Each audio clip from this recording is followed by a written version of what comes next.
Hi, everyone, and welcome back to this part of the course. And now we're going to deal with a topic that is one I see a lot of wellness professionals struggling with and not really understanding. And I don't blame them for not understanding. It's sort of, when you decide to become an entrepreneur and become a fitness professional and a wellness professional, no one gives you the resources to know the difference between a contractor and an employee and what the ramifications are for classifying one as such. But that being said, in looking at all of us as owners of businesses, it's really important for us to know if we have a team, what the ramifications are for choosing someone as a contractor or as an employee.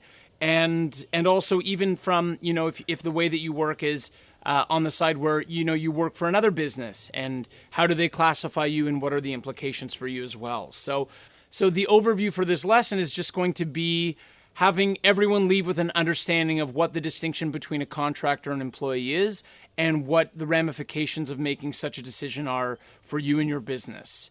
And the first thing to say about contractors and employees is that it varies from state to state, and it's constantly changing. So there's some areas of the law where we don't really need to look to see, should my agreements be updated with this? Well, actually, now that I think about it, almost all of them do. But I would say on that list of which is the one that constantly needs to be updated or refreshed the most, it would be the contractor and employee agreement. So to understand the big policy issue, or where we find ourselves in the law and why this matters, is that the distinction between a contractor and employee was brought in to protect workers' rights. And the whole rationale is that, okay, if you're going to control the services in the way that someone is working for you to the extent that they are an employee of yours, then there are certain governmental benefits that we will include because this sort of relationship exists. Whereas if someone is a contractor, the idea is, well, a contractor operates and runs their own business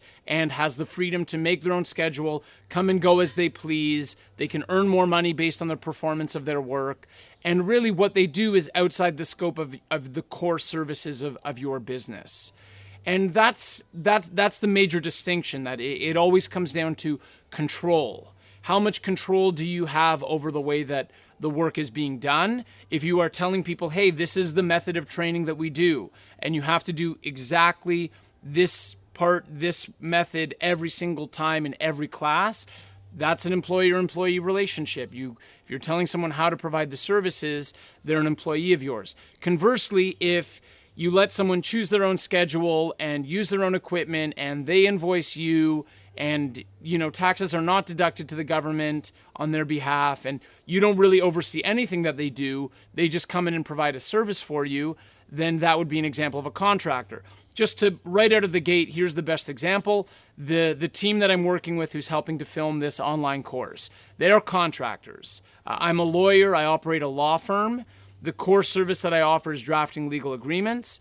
And this team, what they do is they record videos and edit them.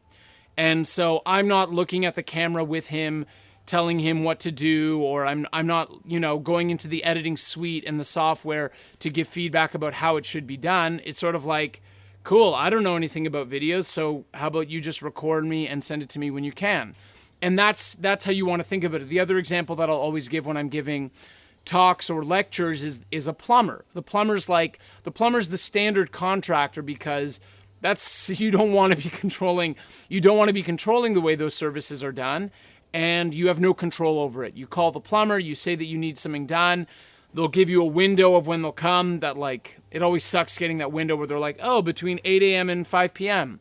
It's like, cool, thank you. I was going to have a day before you told me to sit around. But the contractor comes, uses their own equipment, does the services themselves. You don't tell them how to do it. There's no technique. And even if that contractor, if that plumber has to subcontract the work out to someone else, they can do that. It doesn't have to be Joe the plumber or Mary the plumber who's showing up. If Joe the plumber has another gig and he wants to get his cousin Simon to come, Simon the plumber can come, and it wouldn't really make any difference to you. So that's how I want us to just think about, is someone in my business, are they a contractor or an employee? It's usually someone who operates their own business and makes their own schedule and has freedom to provide the services the way that they want. That will be someone who's a contractor. Now, the typical thing that I'll speak when speaking to different fitness studio owners will be something along the lines of like, oh, well, the front desk team are employees, which is correct. And then the people who actually do the classes are going to be contractors. And there's nothing inherently wrong about that statement, but what I'm trying to teach you and what I want you to understand is that it's not as simple as that. The way that it has to be done properly legally is that for the contractors to actually be contractors, you have to look at the way the services are provided to ensure that, in fact, all of those liberties and freedoms that I've previously mentioned are afforded to them. And not only are they afforded to them, but we have a written document that explains that.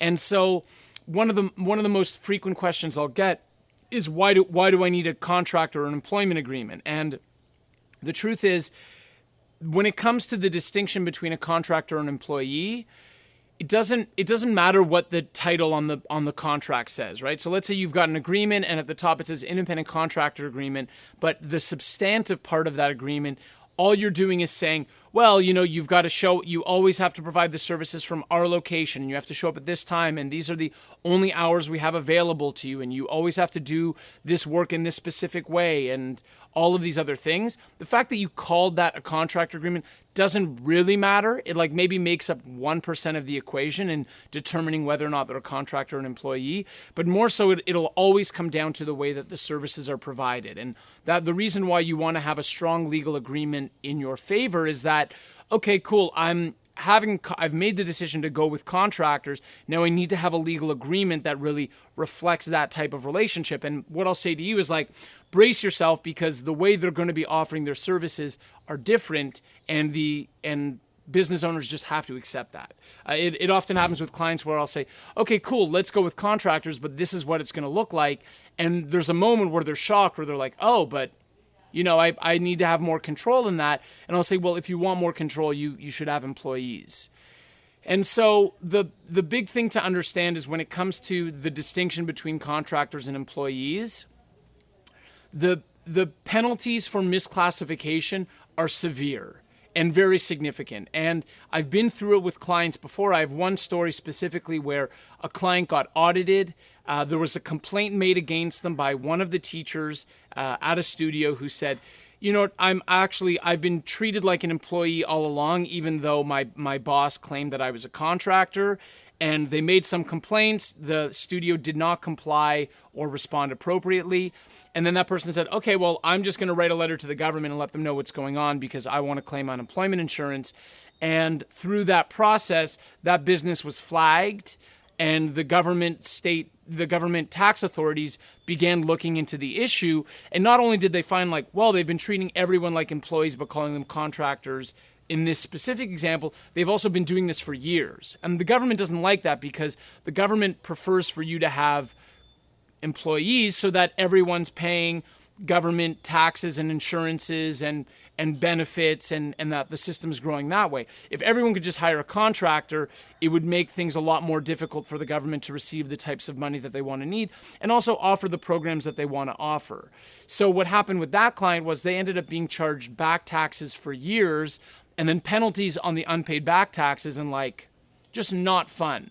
Not something that you really want to happen to your business, because the way that it happens with our business is we're sort of like a ship passing in the night, and we have our course, and something as unpredictable or unforeseeable that we were never educated on, like a contractor-employee distinction, can totally derail it. And now we're just moving sideways or moving backwards against the wind, where all we really want to be doing is focusing on growing our business and getting more clients and enjoying our work and having a team that we feel really comfortable with.